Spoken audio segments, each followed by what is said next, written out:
The CC bond length is maximum in. Now guys अगर आप गौर से देखें जो ऑप्शंस में दिए गए हैं ग्रेफाइट, C70, C60, डायमंड, ये सब के सब एलोट्रोप्स हैं कार्बन के, राइट।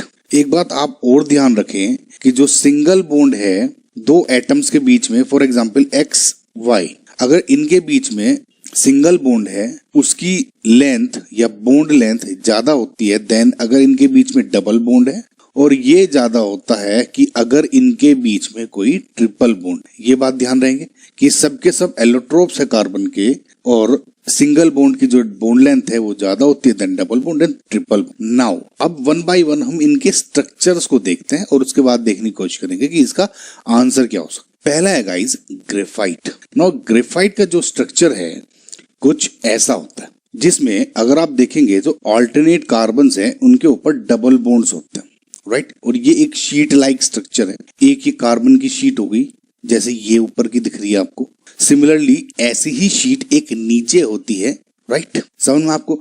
नाउ अब ये डबल बॉन्ड क्या करते हैं अगर आप देखेंगे, हालांकि इसके ऊपर मैं उसमें नीट में समझा चुका हूं, ये जो डबल बॉन्ड्स हैं अगर आप इसमें देखते हैं ये डीलोकलाइज हो जाते हैं जस्ट लाइक बेंजीन स्ट्रक्चर के। आपने बेंजीन में देखा होगा कि ये जो बेंजीन रिंग है, राइट, और ये जो डबल बॉन्ड्स हैं क्योंकि ये डीलोकलाइज होते रहते हैं तो ये ऊपर नीचे रिंग की फॉर्म में जो इसके पाई इलेक्ट्रॉन्स होते हैं इस तरह कह देते हैं कि ये इलेक्ट्रॉन क्लाउड बना देते हैं। आई होप गाइज आप समझ पा रहे होंगे। तो सिमिलरली जो ये डबल बॉन्ड है ये दो शीट के बीच में डीलोकलाइज हो जाते हैं, जैसे ये और ये इनके डबल बॉन्ड, जैसे सपोज ये रिंग है, एक रिंग और नीचे लगा दूं मैं इस तरह से कि ये दो ऊपर नीचे आ गए, तो अगर आप देखेंगे एक रिंग ये थी जैसे ये वाली रिंग है, एक रिंग ये थी जैसे ये वाली रिंग है, तो इनके बीच में जो ये जो दो टायर बन गए, इलेक्ट्रॉन क्लाउड है ना, तो ऐसे ही इनके बीच में ये इलेक्ट्रॉन क्लाउड होता है। ये बात समझ में आई आपको, ठीक है। इस तरह से डीलोकलाइज हुए रहते हैं, ये क्वेश्चन पूछा जाता है, ठीक, समझ में आया।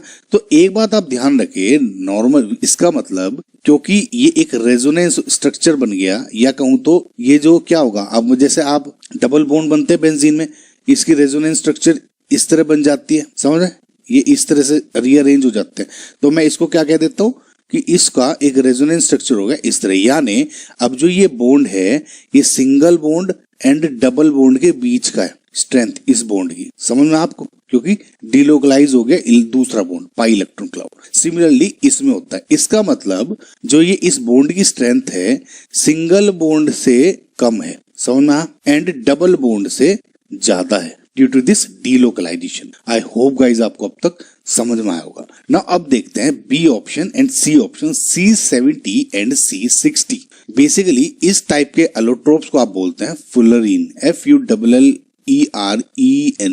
फुलरीन्स, समझना। तो फुलरीन्स बेसिकली ये कुछ इस तरह से शेप में होते हैं, जरूरी नहीं है कि ये सिर्फ इस तरह की राउंड शेप में होगा, फुटबॉल शेप में होगा, ये पाइप या सिलेंडरिकल शेप में भी हो सकता है, या दूसरी शेप्स जो भी बनती है उसमें भी हो सकता है, right. So there are number of फुलरीन्स, जैसे इसमें देख सकते हैं आप C20, C60, C72, C74, ऐसे नंबर ऑफ आपके फुलरीन्स बन सकते हैं। मेन जो हमें बात इसमें याद रखने की होती है वो ये है कि जो ये फुलरीन है, या स्पेसिफिकली जो ये राउंड शेप्ड फुलरीन्स होते हैं जैसे C60, C70, C78, C84, ये नंबर ऑफ फुलरीन्स बन सकते हैं। तो जो ये राउंड शेप फुलरीन्स हैं इसमें आप ध्यान रखें कि अल्टरनेट डबल बॉन्ड्स हैं, जस्ट लाइक आपके ग्रेफाइट में थे, उसमें शीट लाइक स्ट्रक्चर होता है और इसमें राउंड शेप्ड है, क्लोज्ड शेप्ड है, अंदर से गाइज होलो भी हो सकता है, कुछ ऐसी प्रॉब्लम नहीं है।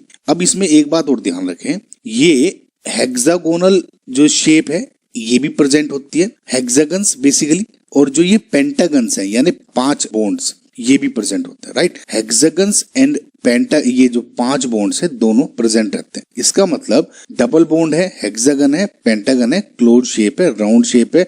C60 जो आपका होता है एलोट्रोप, इसको बेसिकली एक स्पेसिफिक नाम दिया जाता है जिसका नाम होता है आपका बकमिंस्टर फुलरीन। ओके गाइस, तो एक बात आप इसको याद रखें। नाउ एक बात और होती है, क्वेश्चंस हमारे पे ये भी पूछा जाता है कि कोई भी आपको जैसे फुलरीन दे दिया और इस फुलरीन में नंबर ऑफ पेंटागन्स कितने बने होंगे एंड नंबर ऑफ हेक्सागन्स कितने होंगे, इस पे भी बहुत बार क्वेश्चन पूछा जाता है। तो गाइज मैं आपको हमारे एग्जाम्स के अकॉर्डिंग जो पूछ सकते हैं उसमें आपको एक फॉर्मूला बताता हूं। जब भी कुछ इस तरह का क्वेश्चंस आएगा जो कि आया हुआ भी है, उसको यूज करके हमेशा सोल्व कर पाएंगे। Okay, so suppose n is आपका नंबर ऑफ वर्टाइसिस। वर्टाइसिस क्या कि नंबर ऑफ ये जो पॉइंट्स हैं, दूसरी शब्दों में बोलूं तो number of carbons. Now C60 का मतलब क्या है कि इसमें 60 कार्बन्स हैं और C70 का मतलब क्या है, इसमें 70 कार्बन्स हैं। सिमिलरली इसमें 78 और इसमें 84।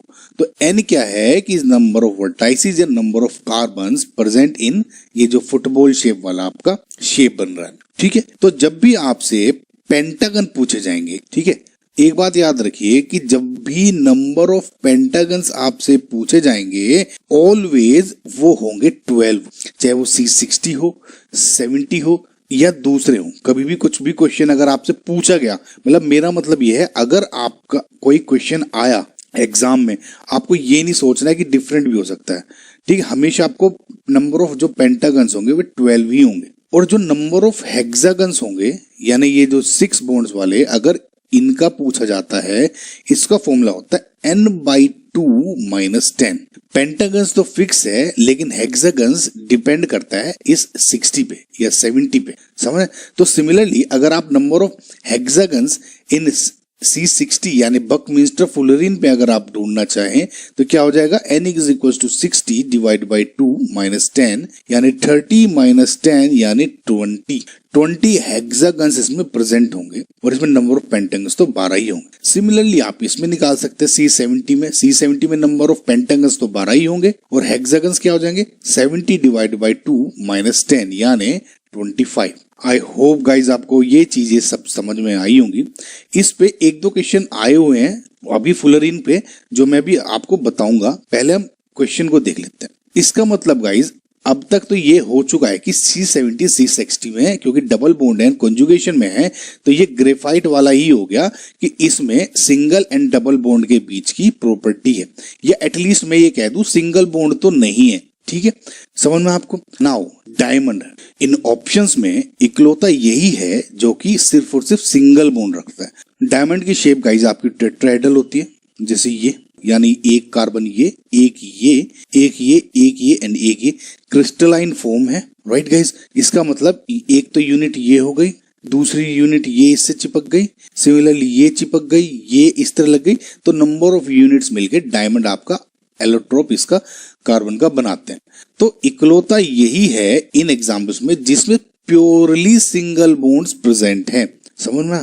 तो इसका मतलब इनमें जो बॉन्ड लेंथ थी वो सिंगल और डबल बॉन्ड के बीच की थी। तो हमारा क्या आंसर हो गया गाइस, इसमें CC बॉन्ड मैक्सिमम कितनी होगी, क्योंकि इसमें सिंगल बॉन्ड है तो हमारा D is correct. I hope guys आपको मैं समझा पाया होगा। थोड़ा सा स्लो हो जाता है गाइज, लेकिन मैं ये कोशिश करता हूं कि आपको पॉइंट्स बहुत सारे समझ में आ जाए, तभी गाइज हमारा फायदा है इन क्वेश्चंस करने का।